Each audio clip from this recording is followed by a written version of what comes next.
El siguiente programa de opinión contiene elementos de lenguaje, salud, sexo y violencia que pueden ser escuchados por niños, niñas y adolescentes sin supervisión de sus madres, padres, representantes o responsables. El Colegio de Ingenieros de Venezuela y el Fondo de Previsión Social del Colegio de Ingenieros de Venezuela presentan. A partir de este momento, todas las voces se unen en una sola señal.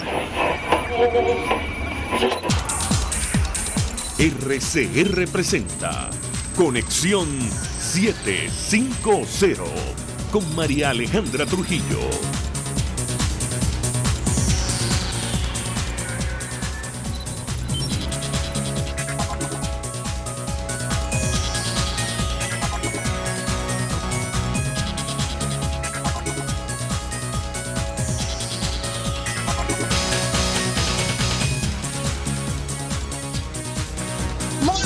Amigos de Radio Caracas Radio, lo mejor este viernes 17 de mayo del año 2019. Todo el equipo que trabaja para ustedes a partir de esta hora los saluda. Variada y apuntante información que compartir y analizar, como es costumbre en la tarde de hoy. Largas colas se registran en todo el país para surtir gasolina. La organización no gubernamental Provea informó al mediodía que en 18 estados se reportaban problemas en la distribución de combustible.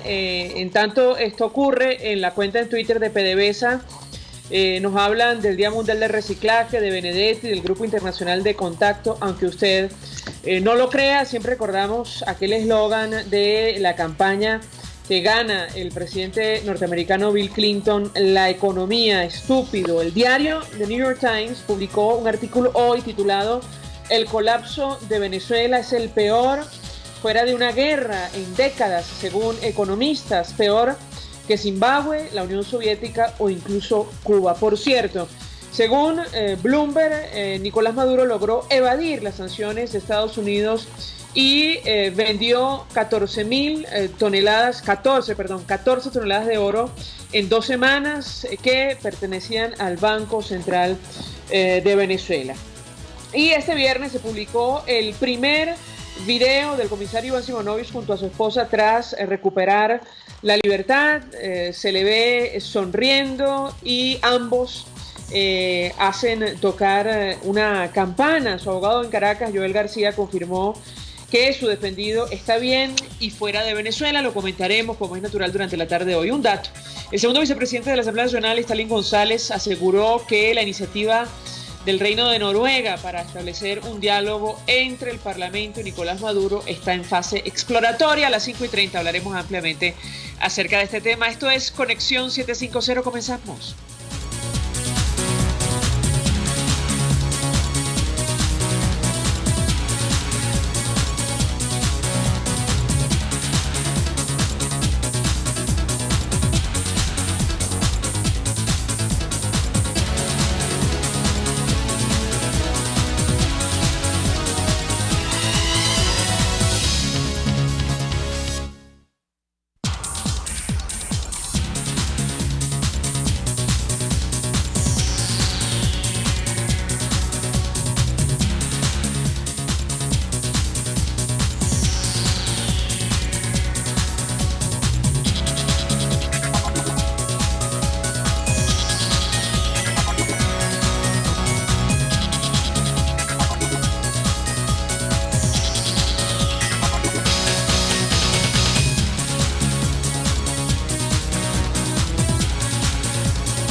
está pasando en este país.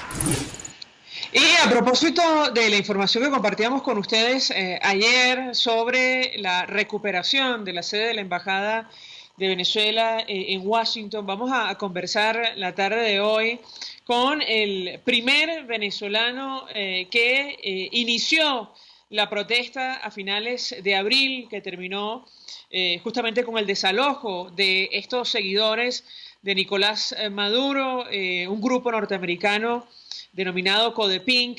Se trata de Matthew Burwick, nos acompaña. Matthew, no sé si puedes escucharme. Buenas tardes.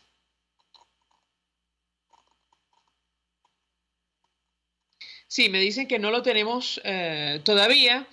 Con él queremos conversar, estamos tratando de hacer todo lo posible desde el punto de vista técnico para conversar acerca de lo que ha ocurrido en las últimas horas, sobre todo la reacción de los venezolanos residenciados en los Estados Unidos, aquellos que pudieron trasladarse a la ciudad de Washington durante la recuperación de este edificio. Fue tomado de manera ilegal por estos ciudadanos norteamericanos que desconocen abiertamente la crisis. Incluso yo les diría lo que nos ha tocado vivir durante los últimos 20 años en nuestro país. Y bueno, se trata de Matthew Burwick, con él estamos tratando de contactar, ingeniero venezolano, lleva más de un año en los Estados Unidos, concretamente en Carolina del Norte. Ya será él en persona quien nos comente su situación, pero a finales de abril él decide en solitario trasladarse a nuestra embajada en Washington, iniciar una protesta durante días.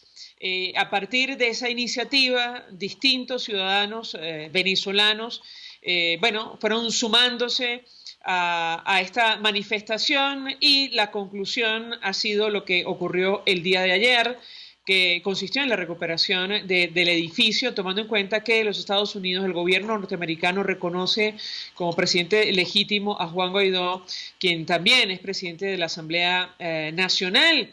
Y con él queremos conversar acerca de este tema. Chicos, si les parece, y en tanto establecemos este contacto, podemos... Perfecto, tenemos a Matthew Burwick. Gracias por atendernos, muy buenas tardes.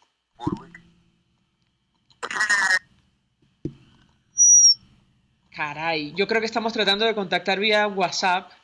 Me corregirán si me equivoco. A ver si tenemos suerte, chicos. Matthew, buenas tardes. A ver si te podemos escuchar, Matthew. De entrada, quisiera tu reacción en torno a lo que conseguiste con esta protesta que iniciaste en solitario a finales de abril, la recuperación de la embajada. Te escuchamos.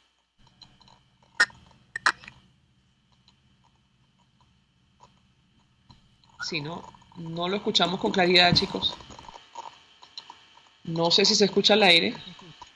No se escucha absolutamente nada. Sí, vamos a tratar de conectar vía Skype. Podemos adelantar, chicos, la conversación que tenemos también pautada con el abogado Iván Simonovich. En tanto resolvemos el problema técnico con esta llamada a los Estados Unidos. Con él queríamos compartir, bueno, esa protesta ha tenido un significado francamente simbólico.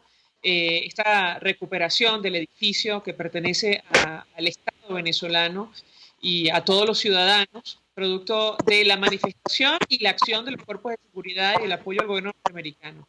Se escucha bastante mal, chicos. Yo creo que lo mejor es...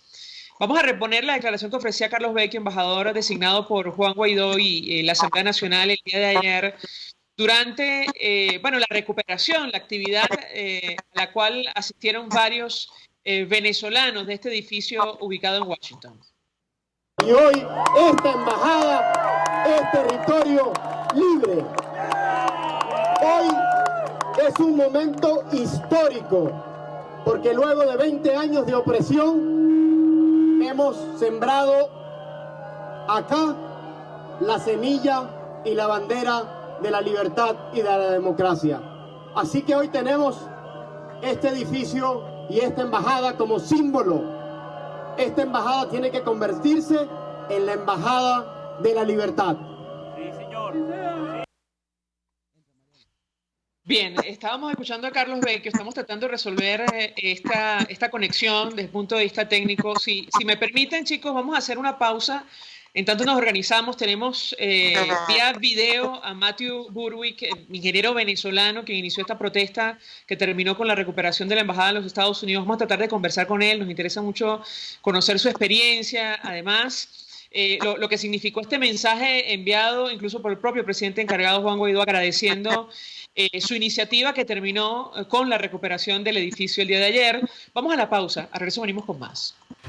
Usted escucha Conexión 750 con María Alejandra Trujillo, solo por RCR 750 AM. Son las 5:18. Puedes seguirnos en nuestras redes sociales. En Twitter, @RCR750, la radio que se ve. Colegas ingenieros, arquitectos y profesionales afines, el CIB a lo largo de sus 157 años de existencia siempre ha estado del lado correcto de la historia, defendiendo fervientemente la democracia, el profesionalismo y el desarrollo integral de nuestra querida y amada Venezuela. Y aunque pensemos que la oscuridad nunca se termina, amanece, siempre amanece, porque Dios puede más, siempre puede más.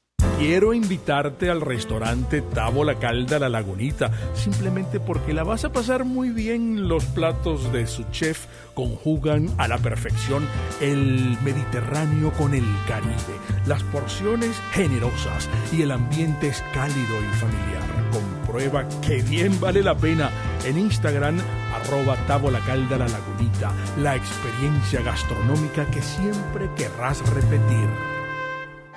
Mensaje del ingeniero Kenneth Navarro, presidente del FONPRES CIB. Apreciado colega ingeniero, arquitecto y afín, el Fondo de Previsión Social del Colegio de Ingenieros de Venezuela, FONPRES CIB, diseñó para la protección de tu salud el Sistema Integral de Previsión Social. El mismo tiene a tu disposición beneficios de la solvencia, asistencia primaria de salud, el plan de salud con coberturas de acceso VIP, todos estos planes pensando en la protección de tu familia. Para mayor información visita fonprescib.net.be, Colegio de Ingenieros de Venezuela, construyendo futuro. RCR 750 AM, porque lo bueno une.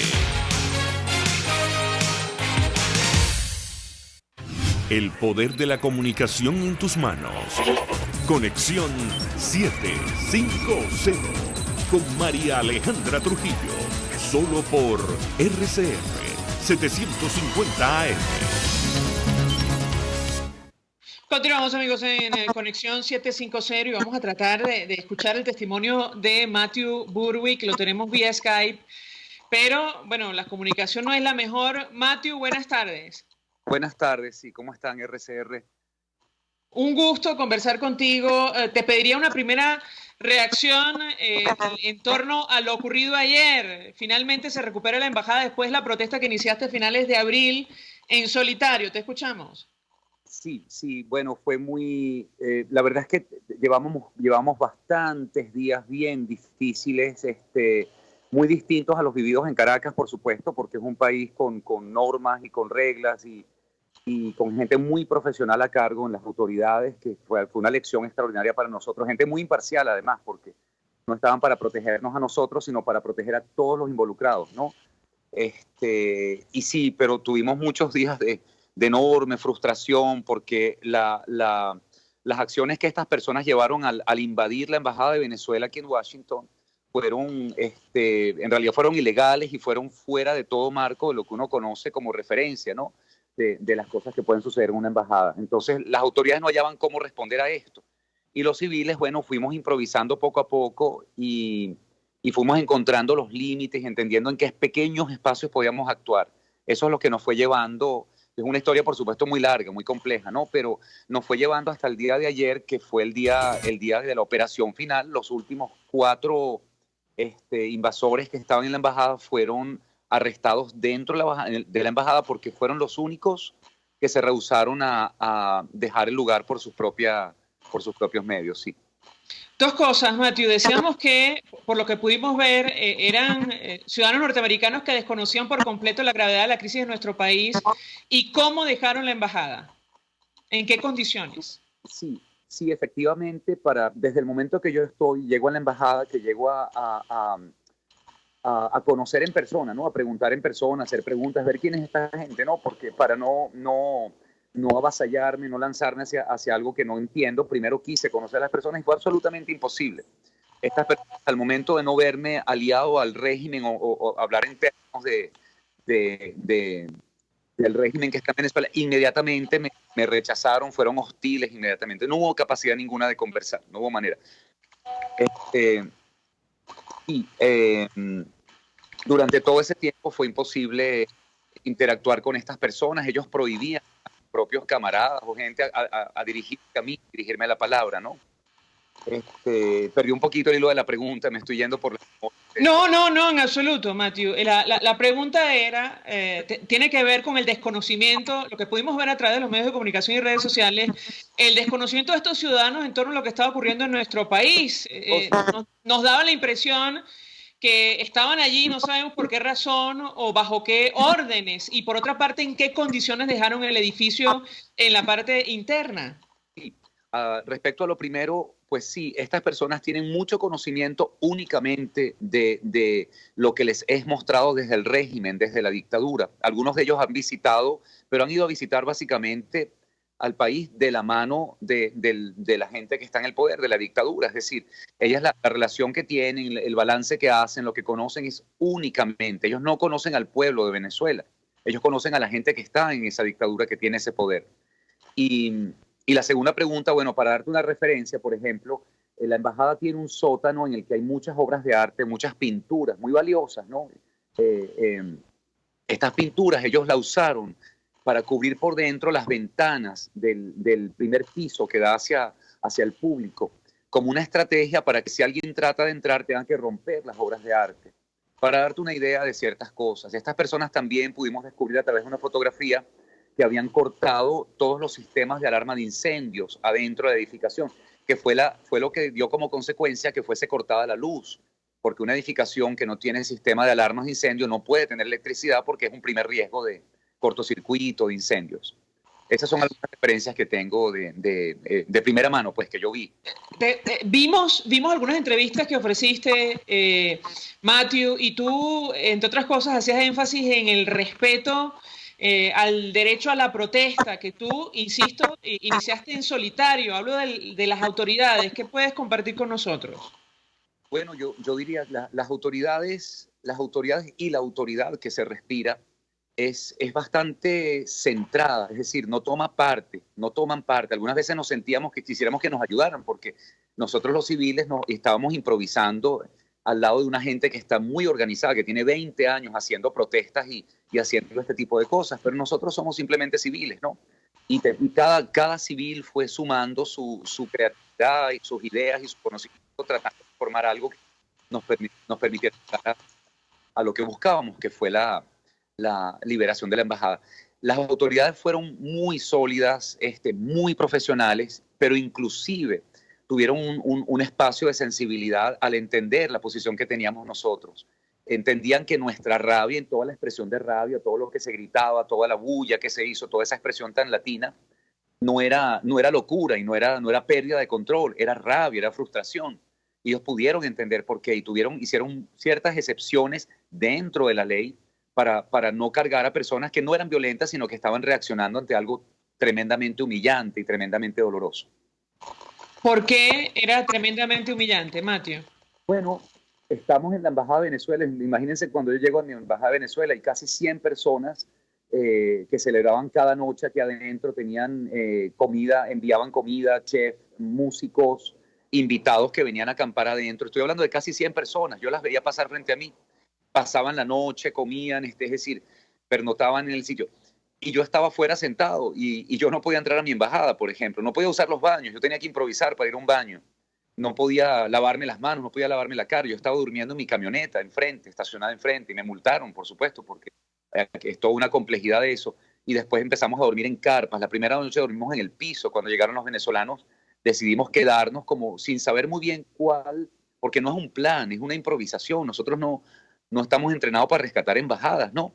Lo que tenemos es una convicción enorme cuando estábamos allí, cuando está nuestra bandera, bueno, de que esa es nuestra embajada, pues, y además es un patrimonio venezolano, esta embajada no es alquilada, es propiedad de Venezuela.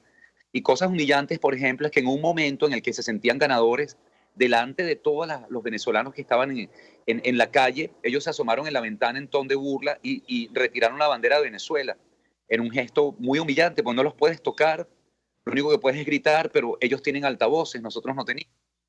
Me explico, es un atropello, es una burla a las emociones y al sentimiento de una gente. No había ningún venezolano dentro de esa embajada. Es decir, esta gente estaba ahí para apoyar y publicitar el régimen de Maduro. Exactamente eso. No estaban ahí en términos de ayudar a la población venezolana en el país de Venezuela. Matthew, ¿qué te motivó a trasladarte de Carolina del Norte a la sede de la Embajada de Venezuela en Washington e iniciar esa protesta? Bueno, yo básicamente puedo entender que hace ya rato yo no puedo volver a Venezuela, yo no puedo regresar a mi país. Eso es una realidad que yo no sé con qué tragarla, ¿no? Pero es una realidad. Al ver suceder esto aquí, me pareció que traspasar una frontera y traer el mismo espejo, la misma franquicia, es decir, son los mismos gestos, las mismas gente, solo que son americanos, pero son americanos apoyando. De hecho, hay montones de fotos de ellos abrazados con todas las autoridades que están en la dictadura. Son gente, simplemente es una extensión. Ellos dejaron la embajada y les dejaron las llaves a esta gente y les dijeron, cuídenme eso ahí. Es una cosa completamente informal, ilegal, bueno, y eso sí puede llamarse traición a la patria, ya que ellos usan ese término que para nosotros es nuevo, ¿no? Entonces, claro, yo empiezo a entender, primero me acerco para estar seguro, ¿no? Para observar lo que es y estar seguro qué sucede. Y cuando hago un balance me doy cuenta de lo que ocurre es exactamente lo que parece suceder. Empecé a sentir, bueno, déjame ver el día siguiente, me quedo el día siguiente. Y así estuve 7, 8 días, creo que todavía estaba solo, yo no utilizo medios, yo tengo un teléfono pero no utilizo medios. Entonces los venezolanos poco a poco se fueron acercando y llegó un momento que, bueno, masivamente vinieron. Yo creo que en algún momento hasta 300 venezolanos habían aquí y todos traían cobijas, paraguas, comida, botas para la lluvia, ponchos para no mojarnos, carpas que improvisaron. Empezó a llegar de todo, espontáneamente.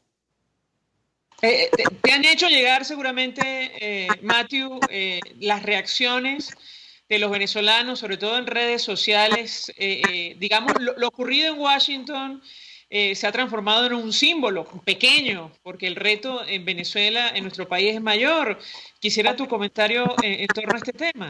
Sí, por supuesto, por supuesto. Yo quisiera dejar saber que desde aquí, es decir, yo estoy en Washington en este momento, la embajada está a unos pocos pasos de mí, y quiero explicar que toda la gente que estuvo aquí, primero, toda entiende la realidad de Venezuela, la tragedia, la urgencia que hay en Venezuela. Si bien aquí, como todos nosotros sabemos, o sea, nosotros defendimos la embajada y no dejamos de bochinchar, y no dejamos de pasarla bien. Y bueno, gracias a Dios no dejamos de comer bien, porque gente que no podía venir, por ejemplo, brindaba comida. Y los momentos que estaba lloviendo, que estábamos mojados, que hacía frío, que llegaba la noche y que no podíamos parar de custodiar la embajada, igualito la gente bailaba y la gente echaba chistes y la gente echaba broma. Pero eso es una cosa de nuestra cultura. Sí, quiero decir que nosotros reconocíamos y tenemos dentro del corazón, bajo nuestra piel, tenemos muy claro la diferencia. Venezuela está en una tragedia. La embajada aquí en Washington de Venezuela es simplemente un honor para nosotros haber agregado ese granito de arena, haber hecho ese esfuerzo y además haberlo logrado. Pero entendemos las diferencias. O sea, no es lo mismo hacer esto en Puente Llaguno que hacerlo aquí enfrente de la embajada en Washington. O sea, aquí hay leyes, hay normas y hay consecuencias si tú inclusive tocas o tropiezas a alguien. O sea, tienes que... es muy distinto, pero eso no significa que también debo honrar a los que hicimos todo. Sí fue un sacrificio, sí dormimos en el piso, sí pasamos frío, nos mojamos durante días, no podíamos dormir en las noches porque es un constante turno. Gente llegaba en la mañana al amanecer, gente se paraba a las 3 de la madrugada a hacer comida para dejárnosla aquí antes de ir a trabajar. Hay muchísimo. Habían niños, habían abuelas, habían señoras mayores que, ¿sabes?, se quedaban la noche sentadas despiertas atendiendo una de las puertas para que nadie entrara, nadie saliera. Y avisar que salía y todo. Había toda una complejidad, es un sacrificio, pero sí entiendo la diferencia. Otra cosa, si tenemos tiempo. Claro, adelante, Matthew, te escuchamos. Muy impresionante fue que cuando la gente de Venezuela empieza a aproximarse y entiende que sí se está haciendo algo en la embajada, que estoy yo acá, que han empezado a llegar todos, Pasamos, yo creo que algo así como 3 semanas conviviendo, improvisando, poniéndonos de acuerdo, conociéndonos, porque yo creo que una sola persona encontré que yo conozco desde Caracas, una sola. Y estoy hablando, a mí me parece que alrededor de 300 o más personas yo conocí durante esas 3 semanas, todos apoyando. Nunca, jamás, hasta el último día, o sea, hasta hoy, nadie se ha preguntado si usted es chavista o no, o si usted es opositor o no. Aquí éramos puros venezolanos. Y eso me dio una lección muy, muy valiosa, que es la que quiero transmitir a mi gente en Venezuela. Cuando esta influencia de este sistema, de esta cosa, este comunismo, lo que sea que sucede allá, cese, termine, ahí lo que vamos a quedar son venezolanos. Eso lo pude sentir aquí con mucha fuerza y me movió mucho, me dio como mucha certeza. Matthew Burwick, gracias por atendernos, acompañarnos vía Skype. El primer venezolano que inició la protesta en Washington a finales de abril, una manifestación que terminó con la recuperación del edificio que pertenece, como ha dicho él, a todos los venezolanos. Un abrazo. Nosotros vamos a la pausa. A regreso venimos con más. Estás en sintonía de Conexión 750, solo por RCR 750 AM.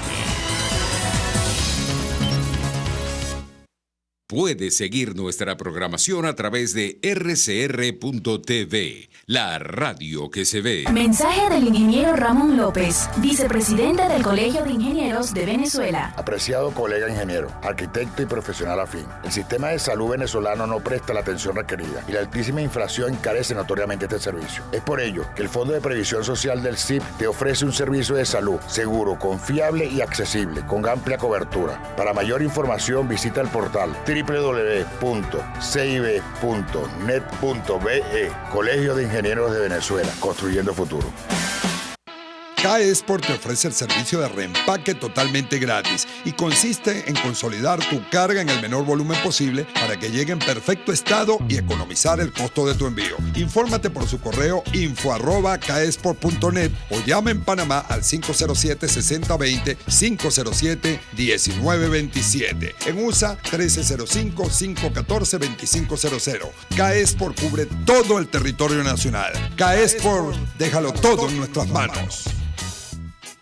Mensaje del ingeniero José Peraza, tesorero del FOMPRES CIB. Estimado colega ingeniero, arquitecto y profesional afín, el Colegio de Ingenieros de Venezuela y el Fondo de Previsión Social, preocupado por la salud de tu familia, ha diseñado un sistema de salud integral que coloca a tu disposición y que contiene asistencia primaria de salud, ambulancia, hospitalización, cirugía, oftalmología, dermatología, fisioterapia, psicología, odontología, farmacia y funerario. Para mayor información, visítanos a nuestros portales cib.net.be, fomprescib.net.be, Colegio de Ingenieros de Venezuela, construyendo futuro. RCR 750 AM. Porque lo bueno une. Este programa es presentado por Puig es María. María es de Puig. La Academia de Ciencias Físicas, Matemáticas y Naturales presenta El progreso tiene su ciencia. Hoy presentamos el doctor Fernando Servigón y sus peces. Fernando Servigón nace en Valencia, España, en 1930 y obtiene su maestría en la Universidad de Barcelona en 1959. Al año siguiente, llega a Venezuela, donde es recibido por la Fundación La Salle de Ciencias Naturales en Punta de Piedras de la isla de Margarita. Retorna a España para culminar su doctorado de la Universidad de Barcelona con un trabajo de grado titulado Los peces marinos de Venezuela, que posteriormente se convertiría en el más completo compendio de especies de peces marinos del Caribe. El doctor Servigón fue director científico de la Estación de Investigaciones Marinas de Margarita, de la Fundación La Salle, profesor investigador de la Universidad de Oriente, donde ocupó el cargo de director de Instituto Oceanográfico en Cumaná y del Centro de Investigaciones Científicas del Núcleo de Nueva Esparta. En 1994 funda el Museo del Mar, dándole a los pobladores de su isla la oportunidad de enriquecer el acervo cultural margariteño. El doctor Servigón sostenía que cada pueblo tenía su propia cultura, gracias en parte al influjo del medio ambiente a la genética y a la tradición transmitida a través de la familia. El doctor Servigón publicó 16 libros y más de 50 artículos científicos, pero su obra también traspasó los muros científicos incursionando en la literatura popular de las islas de Margarita y Cubagua. El doctor Servigón fue individuo de número de la Academia de Ciencias Físicas, Matemáticas y Naturales hasta su fallecimiento el 18 de mayo de 2017. El progreso tiene su ciencia. La Academia de Ciencias Físicas, Matemáticas y Naturales presentó El progreso tiene su ciencia. Cuando cierras los ojos y viajas en el tiempo. Cuando el sabor te transporta a otro lugar. Cuando el olor te hace recordar momentos únicos. Esa es María Puig, una galleta que es un pedacito de tu historia. María Puig, una galleta que endulza tu vida. María Puig, una galleta que te ha acompañado por más de 100 años. Puig es María. María es de Puig. Este programa fue presentado por Puig es María. María es de Puig. RCR 750 AM, porque lo bueno une. Claro y raspado. María Alejandra Trujillo te acompaña en Conexión 750, solo por RCR 750 AM. Claro y raspado. Continuamos, amigos, en Conexión 750 y lo dicho, a partir de esta hora hablamos ampliamente acerca de todas estas iniciativas que están en marcha, que tienen que ver con una posible negociación o diálogo entre el Parlamento y Nicolás Maduro para establecer una hoja de ruta que significaría, suponemos, el inicio de la transición en nuestro país. Hay toda clase de dudas y conjeturas para tratar de analizar el terreno que estamos pisando y qué podemos esperar. Saludamos en la línea telefónica al embajador Emilio Figueredo, fue embajador de Venezuela. Está al frente del portal analítica.com. Como siempre, gracias, embajador, por atendernos. Buenas tardes. Gracias, María, de tu audiencia. Pues mucho interés de conocer una primera valoración de su parte. Leíamos un tuit, un mensaje que usted publicaba advirtiendo que esta podría ser la última oportunidad de llegar a un acuerdo sobre una transición, negociada en nuestro país. Corríjame si me equivoco. ¿Qué puede decirnos? Mira, yo creo sinceramente lo siguiente. Ya, como dicen en la ruleta, los juegos están hechos y está en marcha una negociación, pero una negociación internacional. La negociación internacional está sumando actores para buscar una solución al caso venezolano. Ya lo vimos en la situación específica de incorporación en alguna forma o apoyo de China al Grupo de Contacto Europeo. Vimos antes el acuerdo entre el Grupo de Contacto Europeo y el Grupo Lima. Vemos cómo Trudeau está yendo a reunirse en La Habana con Díaz-Canel. Vimos Pompeo reunido con Putin y con Lavrov. En fin, esto ya es una concertación donde se está ampliando el horizonte de los participantes en la búsqueda de una solución a la crisis venezolana, que es multifacética, ¿no? La más grave, la más urgente, la más desesperante es la crisis humanitaria, y es la que pudiera tener, en particular si los rusos y los americanos llegan a un acuerdo, podría tener una acción a través de la ONU en el Consejo de Seguridad, y por qué no una aplicación del R2P para proteger la ingente cantidad de insumos que tienen que entrar en la ayuda humanitaria, que en las condiciones actuales eso es imposible.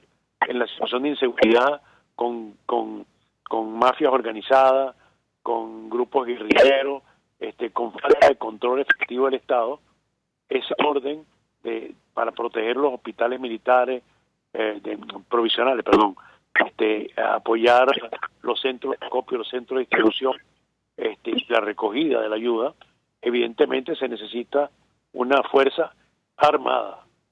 Y esta fuerza armada, para que no sea una intervención militar de afuera, tendría que ser un mecanismo de las Naciones Unidas aprobado por el Consejo de Seguridad. Pero para que el Consejo de Seguridad lo apruebe, se requiere convencer a los que tienen veto que no lo veten, ¿no? Y yo creo que en eso andamos. Lo segundo es la solución política. La solución política es lo que está ayer, creo que ayer se reunió el grupo Contacto con Maduro y hoy se está reuniendo con Guaidó, ¿no? Yo creo que haya la iniciativa de Noruega de establecer puntos de referencia no quiere decir que la oposición está negociando con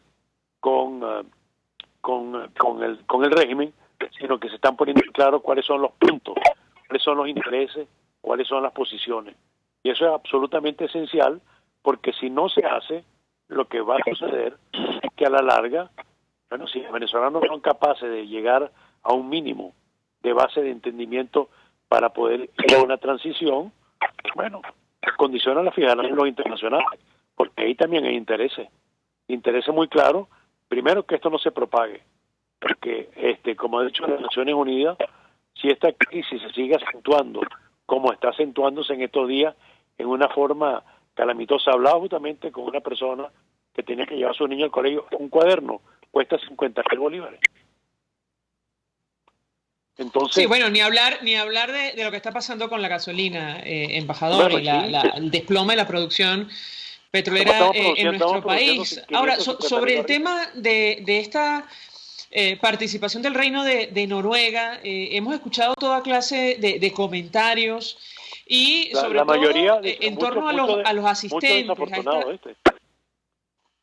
a esta iniciativa exploratoria. No sé si me escucha el embajador, pero en todo caso quisiera su opinión. Es decir, hay ciertos dirigentes, sobre todo en Estados Unidos, que expresan gran escepticismo tomando en cuenta lo que han sido los procesos de diálogo anteriores. ¿Qué opina usted? Yo creo que Noruega no es el reino, sino ellos tienen un mecanismo donde está intentando alguna forma de mediación. Ahora, lo que llamaron es simplemente a determinar las posiciones, los intereses y la realidad. Martínez Moto la definió, que ellos establecieron perfectamente la mecánica que es cese de usurpación como condición esencial para ir al gobierno de transición y después para elecciones libres. Yo no creo que ahí hay ninguna componenda, porque los juegos están muy claros. O sea, yo creo que más bien hacen un flaco favor a aquellos que tratan de meter su cuchara en un caldo que ya está suficientemente morado, y con opiniones individuales, interpretaciones particulares, particularmente algunas en las redes sociales, lo que dan es náusea, ¿eh? Porque claro, pero muchos se refieren a la falta de representatividad de quienes estuvieron allí. Por ejemplo, embajador, quisiera su comentario al respecto, y el desconocimiento, en el caso concreto de la Asamblea, de algunos partidos políticos que hacen vida en el Parlamento Nacional. Lo escuchamos. ¿Usted cree que en algún momento que vaya Gerardo Light, estaba previsto Stalin González y Fernando Martínez Mótola?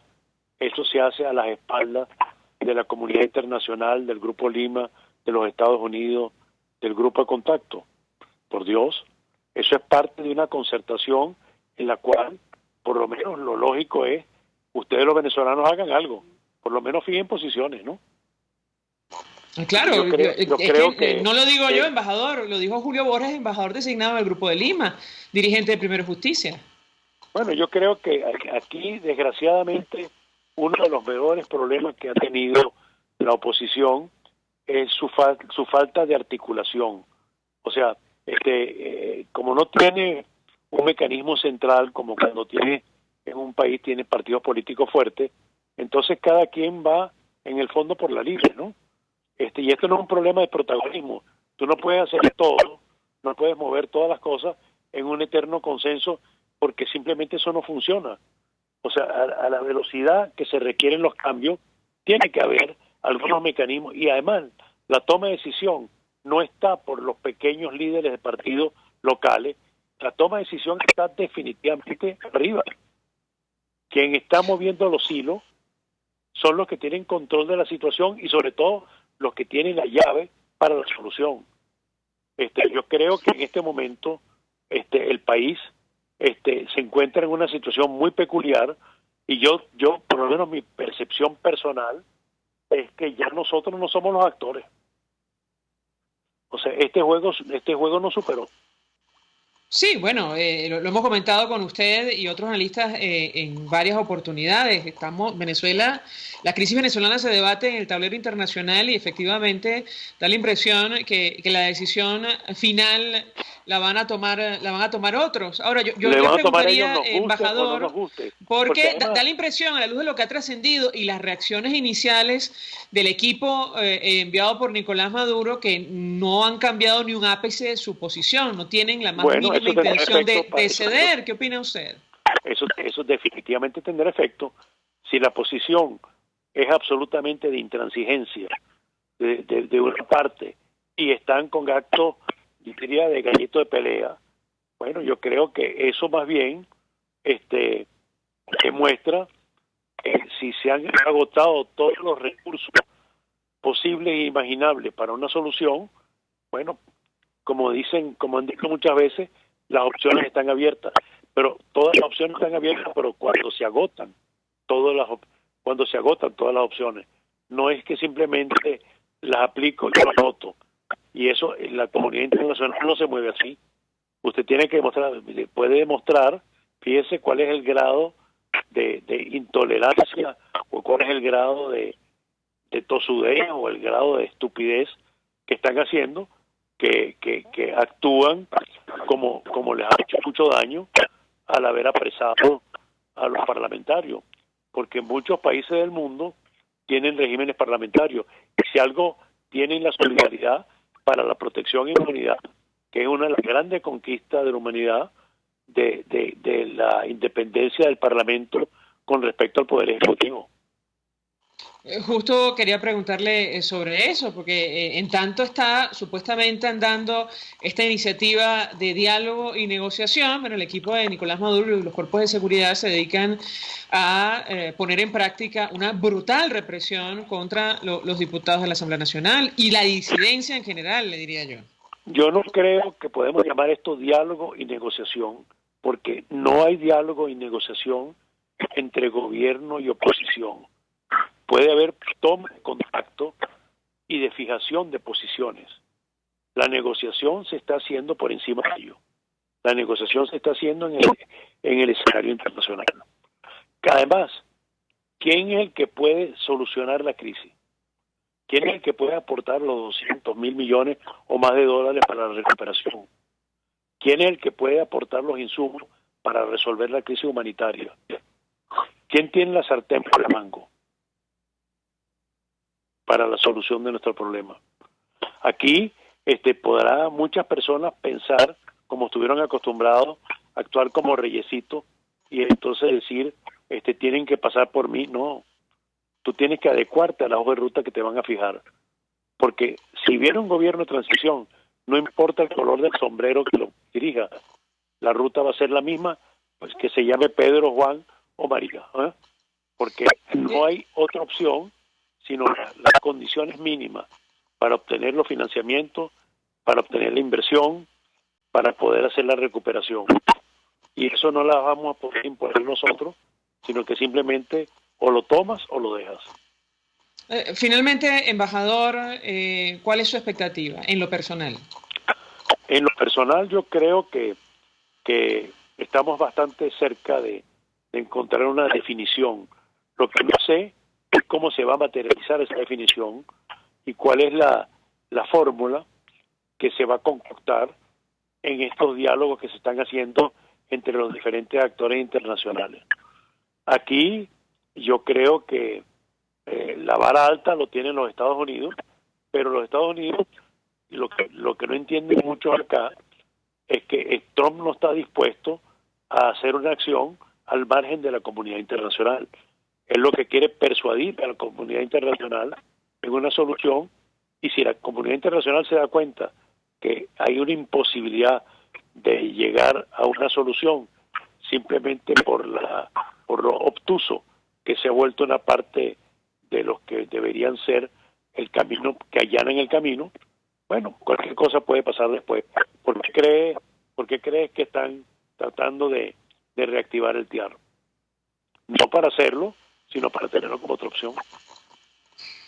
Claro, y está la reunión el próximo lunes con el jefe del Comando Sur de los Estados Unidos en el Departamento de Estado. Es decir, el problema es, embajador, que hay mensajes cruzados en esta situación tan compleja que atraviesa nuestro país. ¿Qué opina usted?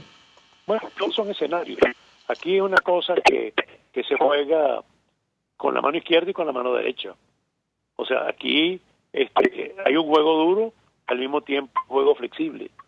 Se buscan todas las maneras para tratar de hacer que la solución sea lo más rápido posible y lo menos cruenta. Ahora, como en toda solución, depende de cómo se comportan los actores. Yo creo que el comportamiento particularmente, yo diría, del régimen, o parte del régimen, como yo pienso, porque las actuaciones del SEBIN sabemos en manos de quién está. Entonces, yo no sé, él le está haciendo un flaco servicio a Maduro. Y Maduro también en sus declaraciones es bastante desafortunado, lo que dijo con respecto a la Embajada de Estados Unidos. O, por ejemplo, después que los mexicanos le dan asilo a un diputado, rodean la embajada con funcionarios del SEBIN. Eso es lo que se puede llamar una tenientada, una tipo de actividad teniente. Embajador Emilio Figueredo, gracias por atendernos, acompañarnos como siempre. Fue embajador de Venezuela, está al frente del portal analítica.com. Vamos a la pausa. Al regreso venimos con más. Escuchamos Conexión 750, solo por RCR 750 AM.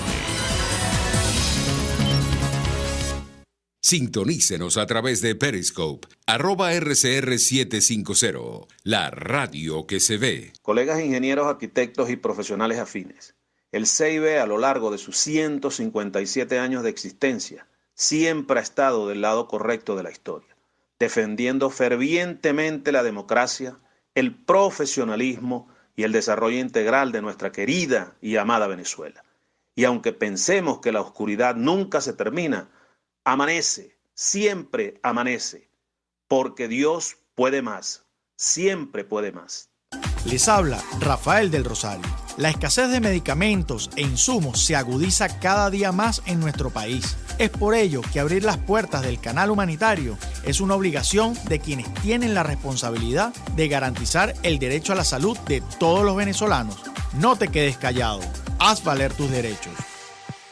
Mensaje del ingeniero José Peraza, tesorero del FONPRES CIB. Estimado colega ingeniero, arquitecto y profesional afín, el Colegio de Ingenieros de Venezuela y el Fondo de Previsión Social, preocupado por la salud de tu familia, ha diseñado un sistema de salud integral que coloca a tu disposición y que contiene asistencia primaria de salud, ambulancia, hospitalización, cirugía, oftalmología, dermatología, fisioterapia, psicología, odontología, farmacia y funerario. Para mayor información, visítanos a nuestros portales cib.net.be, fonprescib.net.be, Colegio de Ingenieros de Venezuela, construyendo futuro.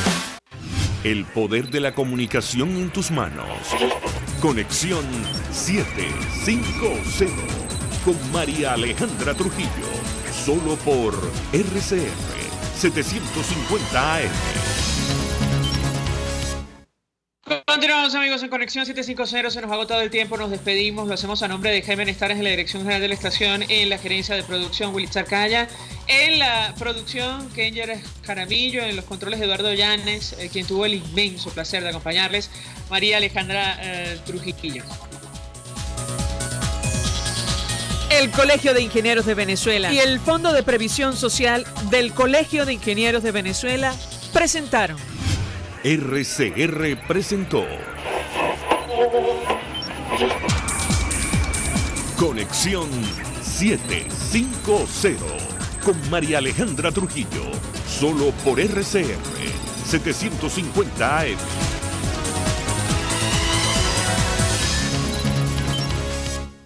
RCR 750